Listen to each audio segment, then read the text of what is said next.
வெற்றிகரமான 10வது ஆண்டில் சபா பில்டர்ஸ் உங்கள் இல்லக்கனவை இனிதாக்கிட அணுகுவீர் சென்னை, திருநெல்வேலி, தூத்துக்குடி, காயல்பட்டி. ஒரு நியாயமான நபராக மோடி இருந்தால் இன்னைக்கு உள்ள பிஜேபி முதல்வர், குஜராத்தில் இருக்க முதல்வர் நியாயமான ஆளா, சட்டத்தின் ஆட்சியை மதிப்பவர்களாக இருந்தா அவங்க ரிசைன் பண்ணணும், இல்லை தூக்கு போட்டு தொங்கணும்.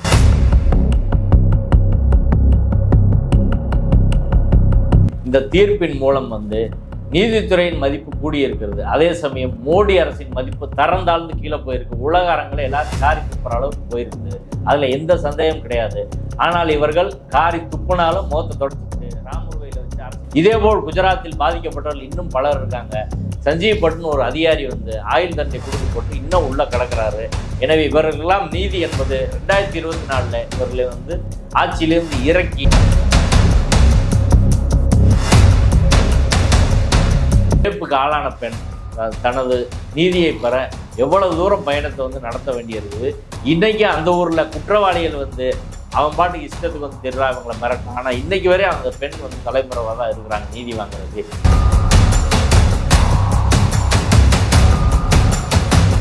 மோடி பேசுறாரு, நான் இஸ்லாமிய பெண்களுக்கு ஆதரவாக இருக்கிறேன், முத்தலாக் முறையை நாங்கள் ஒழிக்கிறோம் அப்படியெல்லாம் பேசுறாரு. ஆனா உண்மையாக போராடும் பெண்ணுக்கு, இஸ்லாமிய பெண்ணுக்கு ஆதரவாக இருக்கும்னா பில்கிஸ் பானுக்கு அவங்க ஆதரவாக இருந்தாங்களா? ஆதரவாக இருக்க கூட வேணாம், எதிராக இருந்து வேட்டையாடாமல் இருந்தாங்களா அப்படின்றதான் முக்கியமானது.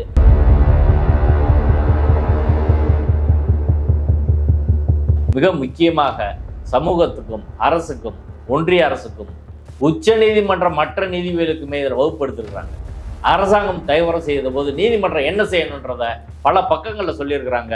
ரூல் ஆஃப் லா, சட்டத்தின் ஆட்சி என்பதை உறுதி செய்ய வேண்டிய பொறுப்பு உச்ச நீதிமன்றத்துக்கு, உயர் நீதிமன்றத்துக்கு இருக்கு.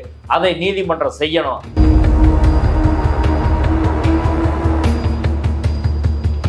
இப்போ அந்த 11 பேர் அதை தாண்டி இதுக்கு அதிகார வர்க்கம் முழுக்க உதவி இருக்குதே, மோடி கவர்மெண்ட் அமைச்சர்லாம் உதவி இருக்கிறாங்களே, அதுக்கு என்ன தண்டனை அப்படின்றது முக்கியமா மீண்டும் விசாரிக்கப்படும்.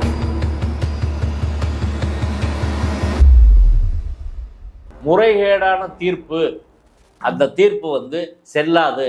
பெர் இன்கூரியம், முறையான தகவலை நீதிமன்றத்துக்கு சொல்லாம குற்றவாளிகள், இந்த 11 பிராமண குற்றவாளிகளும் குஜராத் கவர்மெண்ட்டும் சேர்ந்து மோசடி பண்ணி அந்த தீர்ப்பு பெற்றிருக்கிறாங்க. அந்த தீர்ப்பு செல்லாது அப்படின்னு சொல்லி உச்ச நீதிமன்றமே அறிவிச்சு.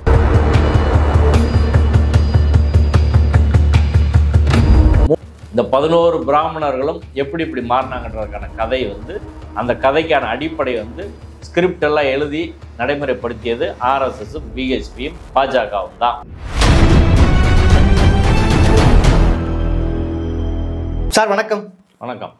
முக்கியமாக ஒரு 2-3 நாளாக பார்த்தீங்கன்னா பில்கிஸ் பானோட வழக்கு இந்தியா முழுக்க ஒரு பெரிய பேசும் பொருளாக மாறி இருந்தது.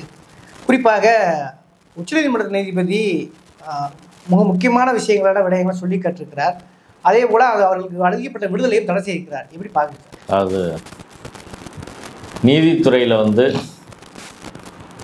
எப்போதாவது சில அபூர்வமான தீர்ப்புகள் வரும். மக்களுக்கு சாதகமாக, நீதியை நிலைநாட்டும் விதமாக எப்போதாவது தான் வரும். வருஷத்துக்கு 1-2 தான் அப்படி வரும். அதுவும் சுப்ரீம் கோர்ட்டில் குறிப்பாக காஷ்மீர் பிரச்சனைக்கு என்ன கொடுத்தாங்கல்ல, அயோத்தி பிரச்சனைக்கு என்ன கொடுத்தாங்கலாம் நம்மளுக்கு தெரியும். ஆனால் அதையெல்லாம் தாண்டி ஒரு சரியான தீர்ப்பை உச்சநீதிமன்றம் இப்போ பில்கிஸ் பானு வழக்கில் கொடுத்துருக்குறாங்க. குறிப்பாக நீதிபதி நாகரத்னா அவர்கள் அந்த தீர்ப்புக்காக மக்கள் அவருக்கு பெரிய நன்றி கடன் பட்டிருக்காங்க அப்படின்னா. இது வெறுமனே பில்கிஸ் பானு வழக்குன்னு தீர்ப்பு கிடையாது. இது மோடி அரசுக்கு, குஜராத் அரசுக்கு, அதே போல் இந்த வழக்கில் சம்மந்தப்பட்ட குற்றவாளிகளுக்கு, இது மாதிரி பெரிய அளவில் மத கலவரம் பண்ணுறவங்களுக்கு, மிக முக்கியமாக உச்ச நீதிமன்ற நீதிபதிகளுக்கே அந்த தீர்ப்பில் கிளாஸ் எடுத்துருக்குறாங்கன்றதா ரொம்ப முக்கியம். உச்ச நீதிமன்ற நீதிபதிகளே ஒரு விஷயத்தை எப்படி பார்க்கணும், சட்டத்தின் ஆட்சின்றதை எப்படி நிலைநாட்டணும், அரசாங்கம் தவறு செஞ்சால் என்ன செய்யணும் அப்படின்ற பல்வேறு விஷயங்கள் அந்த தீர்ப்பில் சொல்லப்பட்டது. அதனால் இந்த தீர்ப்பை எல்லாரும் அவசியம் படிக்கணும், தெரிஞ்சுக்கணும், இதை பற்றி விவாதிக்கணும். மோடி அரசாங்கம் இதை மூடி மறைக்க முயற்சி பண்ணுறாங்க, அதை விடக்கூடாது. இதை மக்கள் மத்தியில் நம்ம கொண்டு போகணும். ரெண்டாவது, இந்த வழக்கு பற்றி, தீர்ப்பு பற்றி பேசுகிற போது ஒரு விஷயத்தை நம்ம பார்க்கணும்.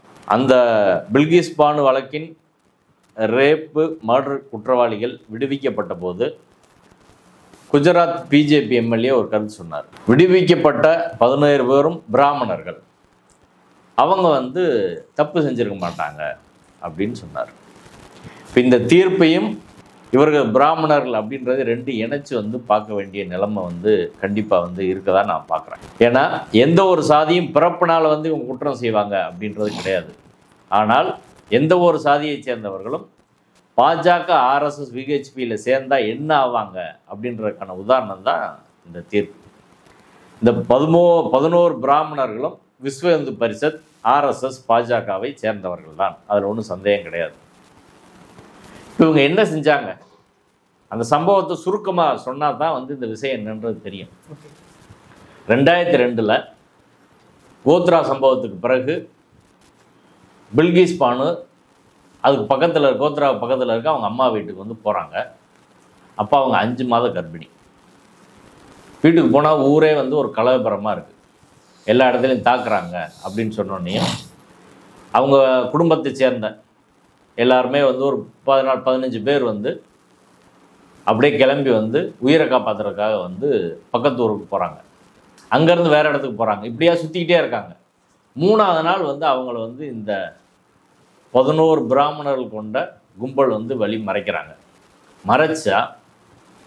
மறைச்சு அதில் வந்து பில்கிஸ் பானுவோட அம்மாவை வந்து வயதான அம்மாவை வந்து ரேப் பண்ணுறாங்க, சகோதரியை ரேப் பண்ணுறாங்க. அவங்க இன்னொரு ரிலேட்டிவ் பொண்ணு, தம்பி மனைவி, அவங்க வந்து வீட்டிலேருந்து கிளம்பும் போகும்போது நிறைய மாத கர்ப்பிணி, 3 நாள் சுற்றுற போது ஒரு நாளைக்கு முன்னாடி குழந்தை பெற்றுருக்குறாங்க. ஒரு நாளைக்கு முன்னாடி குழந்தை பெற்ற அந்த பெண்ணை வந்து இத்தனை பேரும் சேர்ந்து கூட்டு பாலியல் வன்கொடுமை வந்து பில்கிஸ் பானுவை 5 மாத கர்ப்பிணி அவங்கள பாலியல் வன்கொடுமை பண்ணி அவங்க கையில் 3 வயசு குழந்தை இருக்குது.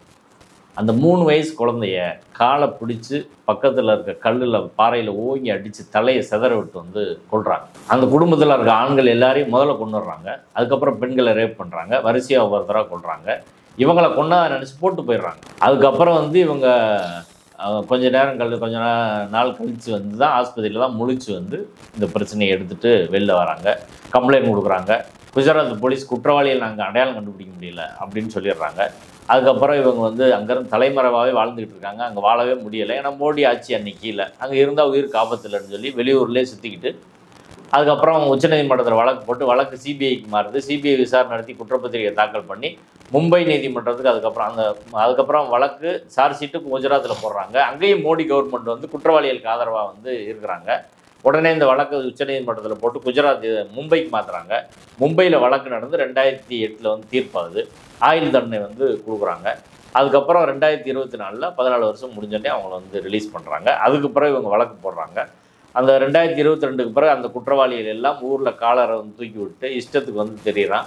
இவங்களை வந்து மிரட்டுறாங்க. அப்பையும் திரும்ப இவங்க வாழ முடியல அதே ஊரில். அதுக்கப்புறம் திரும்ப இப்போ இவங்க உச்சநீதிமன்றத்தில் வழக்கு போட்டு இப்போ ரத்தாயிருக்குது. இதில் ரொம்ப முக்கியமான விஷயம் என்னென்னா, ரேப் பண்ண அந்த 11 பிராமணர்கள் இன்னும் மற்ற எல்லாருமே கொடூரமாக கொலை செஞ்ச எல்லாமே இவங்களுக்கு சொந்த ஊருக்காரங்க, பக்கத்து ஊருக்காரங்க, ரொம்ப தெரிஞ்சவங்க. இப்போ மாமா, சித்தப்பா, அண்ணன் கூப்பிட்டு உறவு முறை மாதிரி இருந்த நபர்கள் தான். இப்போ அப்படிப்பட்ட நபர்கள் இப்போ வந்து மிருகன்னு சொல்லக்கூடாது, மிருகம் அப்படி செய்கிறது கிடையாது, கொடூரமானவர்களாக மாறினது வந்து எந்த அடிப்படையில் அப்படின்றதா இதில் வந்து மிக முக்கியமான தீர்ப்பை தாண்டி விவாதத்துக்குரிய கேள்வி. இப்போ அதில் வந்து மிக கொடூரமாக மாற்றியது ஆர்எஸ்எஸ், பாஜக, விஸ்வ இந்து பரிஷத்தோட சிந்தனை. அங்கே போனால் மதவெறி ஊட்டப்பட்டு முஸ்லீம்கள்னா, பெண்கள் யாருனாலும் சரி, முஸ்லீம்கள் மட்டும் இல்லை, தலித்துகள்னா, அவங்களுக்கு எதிரான நபர்கள் யார் இருக்காங்களோ அவங்களெல்லாம் இப்படி தான் பண்ணணும் என்ற அடிப்படையிலான பாடம் கற்பிக்கப்படுகிறது. அவங்க மனசில் கொஞ்சம் கொஞ்சமாக நஞ்சை விதைச்சி இப்படி கொண்டு வந்து அவங்கள கொடூரமான நபர்களாக வந்து மாற்றி இருக்கிறாங்க அப்படின்றதான். இந்த 11 பிராமணர்களும் எப்படி இப்படி மாறினாங்கன்றதுக்கான கதை வந்து, அந்த கதைக்கான அடிப்படை வந்து ஸ்கிரிப்ட் எல்லாம் எழுதி நடைமுறைப்படுத்தியது ஆர்எஸ்எஸும் பிஹெச்பியும் பாஜகவும் தான். ஒன்று. இப்போ இதில் ரொம்ப முக்கியமான ஒரு விஷயம் என்னென்னா, இப்போ ஒரு பில்கிஸ் பானுன்ற நபர், இந்த நாட்டில் ஒரு சட்டம் இருக்குது, அரசியல் சட்டம் இருக்குது, அதுக்கப்புறம் விசாரணை அமைப்புகள் இருக்குது, நீதிமன்றங்கள் இருக்குது. ஒரு நபர் வந்து தன் குடும்பத்தை சேர்ந்தவங்க கண்ணு முன்னாடியே பாலியல் வன்புணர்வுக்கு ஆளாக்கப்பட்டு கொல்லப்படுறாங்க, குழந்தைய வந்து கொல்லப்படுது, தான் ரேப்பு செய்யப்படுறாங்க. இவங்க வந்து இந்த சமூகத்தில் எனக்கு நீதி கிடைக்கும் அப்படின்னு நம்பிக்கை வைக்கிற அளவுக்கு இந்த நாடு இருக்குதான்னா இல்லை. அப்போ எப்படி இந்த நாட்டில் வந்து இது போன்ற பில்கிஸ் பானு போன்ற பெண்கள், அது எந்த பெண்ணாக இருக்கட்டும், யாராக இருந்தாலும் எந்த மதத்தை சார்ந்தவங்களாக இருக்கட்டும், பெண்கள் தங்களுக்கு வந்து நீதி கிடைக்கும், இந்த நாடு நம்மதுன்னு எப்படி நம்புவாங்க? இதுவரை அவங்களுக்கு நம்பிக்கை கிடையாது. இப்போயும் முழு நம்பிக்கை வந்துருச்சுன்னா கிடையாது. இது மகாராஷ்டிராவுக்கு மாத்திரம் இப்போ என்ன பிஜேபி கவர்மெண்ட் தான் இருக்கு விட்டுரும் அப்படின்ற முறையில் தான் நடக்குது. இப்போ என் கேள்வி, உச்சநீதிமன்றம் இந்த 11 பேரை தண்டிச்சிருச்சு. இன்னும் நான் தீர்ப்பில் உள்ள விஷயங்களை சொல்கிறேன். குஜராத் கவர்மெண்ட்டுக்கும் மோடிக்கும் இந்த தவறு செய்த அதிகாரிகளுக்கு என்ன தண்டனை அதை பேசணும்ல, அதுக்கு ஒரு முறையான விசாரணை வேணும்ல. அதான் ரொம்ப முக்கியமானது இதில் விடுபட்ட புள்ளி. இப்போ தீர்ப்புக்குள்ள வந்தோம்னா தீர்ப்பில் பல அதிர்ச்சிகரமான உண்மைகள் இருக்கு. இல்லை அது முக்கியமாக வருஷப்படுத்துங்க. அதுதான் இப்போ எல்லாம் பெரிய பேசும் பொருளாக. ஆமாம், தீர்ப்பில் வந்து குஜராத் கவர்மெண்ட் எப்படி ஒரு மோசடியான அயோக்கியத்தனமான அரசியல் சட்ட விரோத பெண்களுக்கு எதிரான கவர்மெண்ட்டு, மோடி ஆட்சியிலும் சரி அதற்கு பிறகு வந்த 10 வருஷ பாஜக ஆட்சியிலும் சரி எவ்வளோ அயோக்கியத்தனங்களை பண்ணியிருக்கு அப்படின்றது தீர்ப்பில் வரிசையாக பட்டியலிட்டு இருக்கிறாங்க. 1 2 கிடையாது, அத்தனை அயோக்கியத்தனங்களும் பண்ணியிருக்கிறாங்க.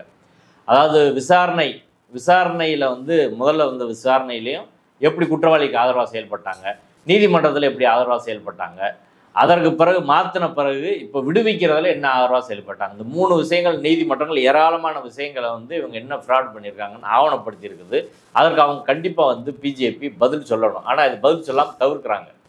இந்த ரிலீஸ் விவகாரத்தில் கூட ஏற்கனவே உச்ச நீதிமன்றத்தின் 5 நீதிபதிகள் கொண்ட அரசியல் சாசன அமர்வு சிறிகரன் வழக்கில் வந்து, அதாவது ஒரு வழக்கில் வந்து குற்றவாளிகளை வந்து சிஆர்பிசி 432, 433, 34 விடுவிக்கணும்னா அதற்கான அதிகாரம் யார்கிட்ட இருக்குது அப்படின்னு ஏற்கனவே முடிவு பண்ணி சொல்லியிருக்கு. அதாவது அந்த எந்த நீதிமன்றத்தில் வழக்கு நடக்கிறதோ அந்த நீதிமன்றம் எந்த மாநிலத்தில் இருக்கிறதோ, எந்த நீதிமன்றத்தில் தண்டனை வழங்குகிறார்களோ அந்த நீதிமன்றம் இருக்கிற மாநில அரசுக்குத்தான் குற்றவாளிகளை முன்கூட்டியே விடுவிப்பதற்கான அதிகாரம் இருக்குது அப்படின்னு வந்து சொல்லியிருக்கிறாங்க. இவர்கள் குற்றவாளிகள் தான், தண்டனையில் தான் இருக்கிறாங்க, விடுவிக்கப்படல. இவங்க சுப்ரீம் கோர்ட் வரை போய் பெட்டிஷன் டிஸ்மிஸ் ஆயிடுச்சு.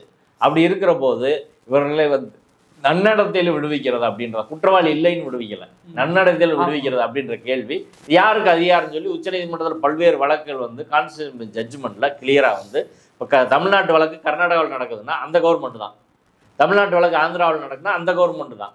ஏன் அதை வச்சிருக்கிறாங்க அப்படின்னா அதை உச்சநீதிமன்ற தீர்ப்பில் தெளிவாக சொல்கிறாங்க. இவர்களை விடுவிப்பதற்கு முன்பாக எந்த நீதிமன்றம் தீர்ப்பு கொடுச்சோ அந்த நீதிமன்றத்தில் கருத்தை வாங்கி அதை பரிசீலித்து வந்து விடுவிக்கிற கமிட்டி முடிவு பண்ணணும் அப்படின்னு வந்து சட்டத்தில் இருக்குது, சிஆர்பிசியில் சட்டத்தில் இருக்குது. அப்போ அந்த நீதிமன்றம் தான் அந்த விஷயத்தை பற்றி முழுசாக தெரிஞ்ச நீதிமன்றம் அடிப்படையில் வந்து அவங்கள்ட்ட கருத்து கேட்கணும் அப்படின்னு சொல்லியிருக்கிறாங்க. அப்போ வந்து இந்த வழக்கை பொறுத்தவரை வந்து விடுவிக்கக்கூடிய அதிகாரம் என்பது மகாராஷ்டிரா அரசுக்கு தான் இருக்குது. இதை சுப்ரீம் கோர்ட் மட்டும் சொல்லல, இதற்கு முன்னாடி இந்த 11 பிராமண குற்றவாளிகள் ஒருத்தர் வந்து நீதிமன்றத்தில் வழக்கு போடுறாரு என்னை விடுவிக்கணும்னு. அப்போ குஜராத் கவர்மெண்ட்லேருந்து என்ன சொல்கிறாங்கன்னா, நாங்கள் விடுவிக்க முடியாது, மகாராஷ்டிரா அரசு தான் விடுவிக்க முடியும், அவங்களுக்கு தான் அதிகாரம் இருக்குன்னு குஜராத் கவர்மெண்ட் இதே உச்ச நீதிமன்றத்தில் சொல்லிட்டு அதுக்கப்புறம் 1 வருஷத்துக்குள்ள மாற்றி வந்து சொல்லி ஃப்ராடாக வந்து இந்த உத்தரவு வந்து குஜராத் விடுவிக்குது. ஆமாம், விடுவிக்கிறாங்க.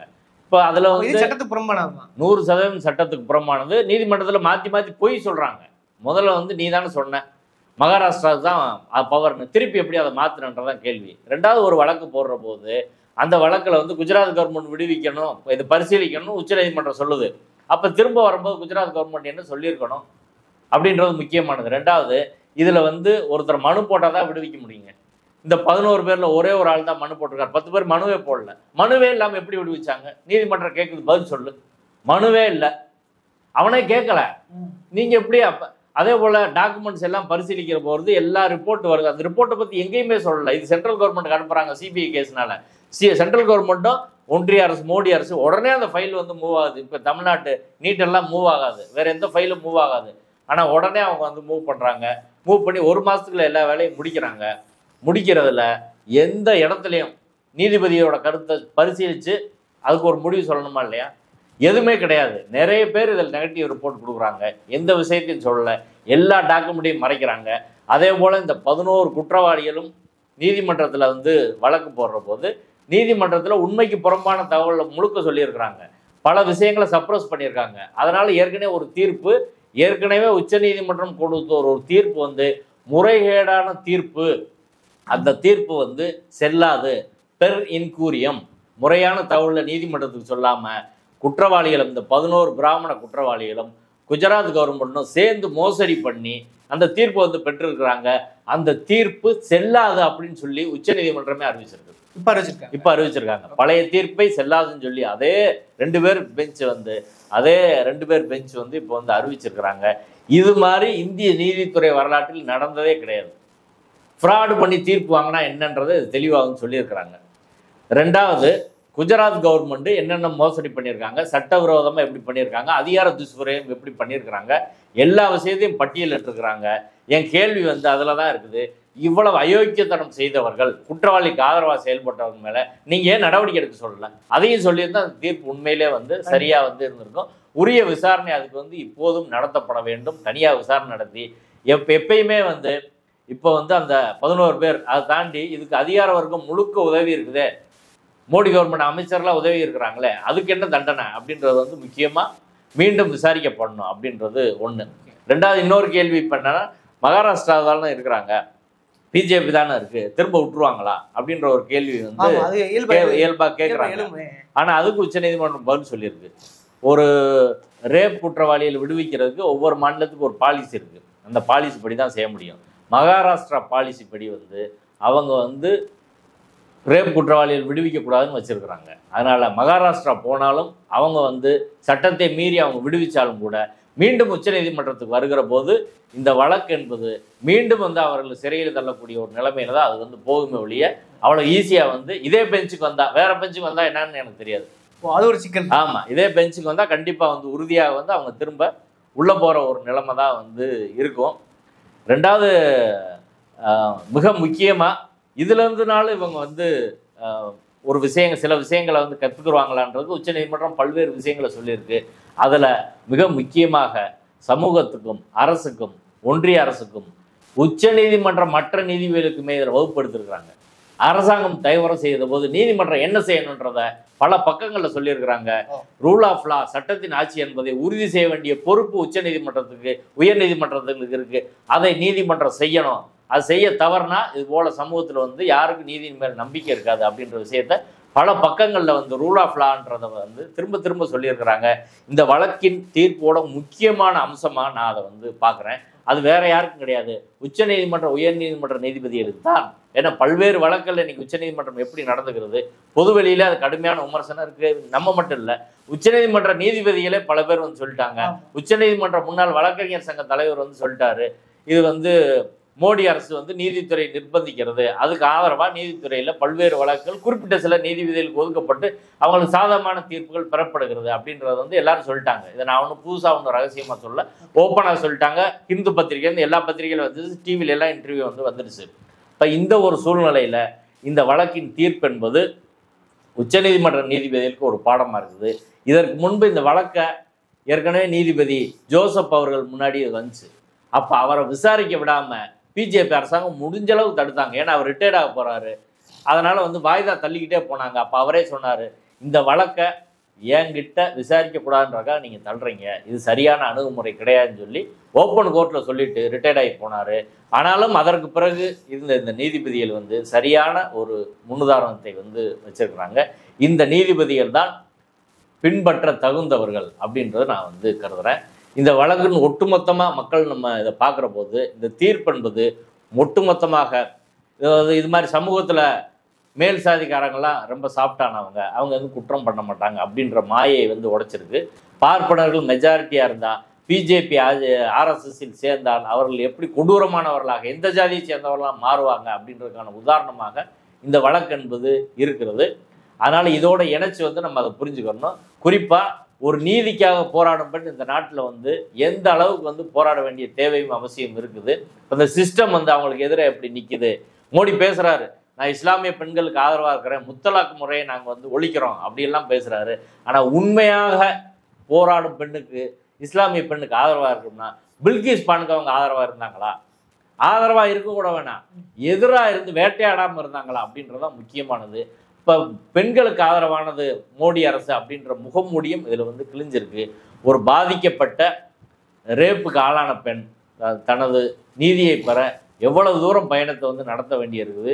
இன்றைக்கி அந்த ஊரில் குற்றவாளிகள் வந்து அவன் பாட்டுக்கு இஷ்டத்துக்கு வந்து திருறா இவங்களை மிரட்டான். ஆனால் இன்றைக்கி வரை அந்த பெண் வந்து தலைமுறைவாக தான் இருக்கிறாங்க நீதி வாங்குறதுக்கு. இதுதான் இந்த நாட்டின் நிலையாக வந்து இருக்குது. குறிப்பாக சிறுபான்மை மக்களுக்கு இந்த நாட்டில் வந்து ஒரு மிகப்பெரிய அச்சத்தை வந்து உருவாக்கி இருக்கிறாங்க. அவர்களுக்கு சிஸ்டத்தின் மீது நம்பிக்கை கிடையாது, கோர்ட்டுக்கு போனாலும் தீர்வு கிடைக்காது அப்படின்ற ஒரு நிலையை ஏற்கனவே உருவாக்கிட்டாங்க. இது வந்து நாட்டுக்கு நல்ல ஒரு நிலைமை கிடையாது. இப்போ மக்களுக்கு நம்பிக்கை வரணும், நீதிமன்றங்கள் குறிப்பாக வந்து விசாரணை அமைப்புலாம் சுதந்திரமாக வந்து இயங்கணும். அதற்கான விவாதங்கள் வந்து நாட்டில் வந்து தொடங்கணும். இதில் தவறு செய்த குஜராத் அரசு மீது மோடி காலத்திலேருந்து இன்னைக்கு வரை குஜராத் கவர்மெண்ட் தான் இருக்கிறாங்க, பிஜேபி கவர்மெண்ட் தான் இருக்காங்க. அதில் உள்ள அமைச்சர்கள், முதலமைச்சர் மோடியிலேருந்து அதுக்கப்புறம் அதிகாரிகள் அனைவர் மேலே வந்து முழுமையான ஒரு விசாரணை வந்து நடத்தணும். இதேபோல் குஜராத்தில் பாதிக்கப்பட்டவர்கள் இன்னும் பலர் இருக்காங்க. சஞ்சீவ் பட்னு ஒரு அதிகாரி வந்து ஆயுள் தண்டனை கொடுக்கப்பட்டு இன்னும் உள்ள கிடக்கிறாரு. எனவே இவர்களெல்லாம் நீதி என்பது 2024 இவர்களை வந்து ஆட்சியிலேருந்து இறக்கி எல்லா நிறுவனங்களையும் வந்து இதை சரி செய்ய வேண்டிய தேவையும் அவசியம் இருக்குது. இந்த தீர்ப்பு வரவேற்கத்தக்கது. நீதிபதிகள் இதை படிக்கணும். அப்போ இந்த ஓரளவுக்கு நீதி கிடைச்சின்னு நீங்கள் சொல்கிறீங்க, ஆனாலும் மாநில அரசு கையிலையும் அந்த இது நிலையில் இருக்குன்னு சொல்கிறீங்க. அது எப்படி முடிய போகுதுன்னு தெரியல. ஆனாலும் இது அம்பலப்பட்டிருக்கு இல்லையா? இது என்ன ஒரு பெரிய பொதுவெளியில் இந்திய அரசியலில் ஒரு விளைவு ஏற்படுத்த வாய்ப்பு இருக்கா? இல்லை, உலக அளவில் பெண் வேற நீதிபதி ஒரு பெண், பாதிக்கப்பட்டவர் ஒரு பெண். இப்போ ஒரு பெண்ணாக வந்து அந்த வழியை வந்து ஒரு தாயாக அந்த வழியை வந்து அவங்க உணர்ந்துருக்குறாங்க அப்படின்றத நம்ம இதை வந்து பார்க்க முடியும். ரெண்டாவது, இன்றைக்கி நாட்டின் போக்குகளை சரியாக உணர்ந்து நீதிபதி நாகரத்ன அவர்கள் இது வந்து சொல்லியிருக்கிறாரு. ஏன்னா சட்டத்தின் ஆட்சி, ஜனநாயகம் இதெல்லாம் எங்கே போய்கிட்டு இருக்கு அப்படின்றது அவங்களுக்கு நல்லா தெரியுது. ஒன்று. ரெண்டாவது, இந்த தீர்ப்பின் மூலம் வந்து நீதித்துறையின் மதிப்பு கூடியிருக்கிறது. அதே சமயம் மோடி அரசின் மதிப்பு தரந்தாழ்ந்து கீழே போயிருக்கு. உலக அரங்களை எல்லாரும் காரி துப்புற அளவுக்கு போயிருக்குது. அதில் எந்த சந்தேகம் கிடையாது. ஆனால் இவர்கள் காரி துப்புனாலும் முகத்தை தொடச்சிக்கிட்டு ராமர் வச்சு அரசியல் பண்ணி எப்படி ஆட்சிக்கு வரலாம் அப்படின்றத அவங்க வந்து பார்க்குறாங்க. ஒரு நியாயமான நபராக மோடி இருந்தால், இன்னைக்கு உள்ள பிஜேபி முதல்வர், குஜராத்தில் இருக்க முதல்வர் நியாயமான ஆளாக சட்டத்தின் ஆட்சியை மதிப்பவர்களாக இருந்தால் அவங்க ரிசைன் பண்ணணும், இல்லை தூக்கு போட்டு தொங்கணும். அவ்வளவு கேவலமாக நடந்திருக்கிறாங்கன்றது சுப்ரீம் கோர்ட் சொல்லியிருக்குது. அதை படிக்கிற எல்லாருமே அதை வந்து புரிஞ்சுக்கிற முடியும். 250 பக்க தீர்ப்பு, நீங்கள் அதை படிங்க. அதில் முழுக்க முழுக்க இவர்கள் எப்படி அயோக்கியத்தனம் செய்தார்கள், சட்டவிரோதமாக என்ன பண்ணாங்க அப்படின்றது தான் முழுக்க வந்து சொல்லியிருக்கிறாங்க. வேறு கவர்மெண்ட்டாக இருந்தால் பிஜேபி என்ன சொல்லியிருக்கோம், இந்த கவர்மெண்ட்டே வந்து ரிசைன் பண்ணணும், முதலமைச்சர் ரிசைன் பண்ணணும், இவர்கள் தண்டிக்கணும் அப்படின்னு நீங்கள் வந்து பேசியிருப்பீங்க. ஆனால் இன்றைக்கி ஏன் வாயை மூடிக்கிட்டு இருக்கீங்க அப்படின்றது தான் முக்கியமான கேள்வி. ஊடகங்களும் இதை எளிதாக கடந்து போகிறாங்க. அப்படி கடந்து போகக்கூடாது. இது மிகப்பெரிய விவாதத்தை உண்டாக்கணும். இது வந்து குற்றவாளிகள் குற்றம் பண்ணது ஒன்று, குற்றவாளிகளுக்கு ஆதரவாக இருந்தது மிகப்பெரிய குற்றம். அந்த குற்றத்துக்கான தண்டனையோ விசாரணையோ இதுவரை இல்லை. அது வந்து தேவை என்பதை நாம் வந்து வலியுறுத்தணும். அது வந்தால் தான் இந்த குற்றத்துக்கு ஆதரவாக இருந்தவர்கள் முகத்திரை என்பது இன்னும் கிளியும் அவர்களுக்கு தண்டனை கிடைக்கும். ஏற்கனவே முகத்திரை இப்போ இந்த வழக்கில் கிழிஞ்சிருக்கு. தண்டனை கிடைக்க வைப்பதற்கு விசாரணைக்கு தான் அடுத்து நம்ம வந்து வழி பார்க்கணும். நன்றி சார். நன்றி.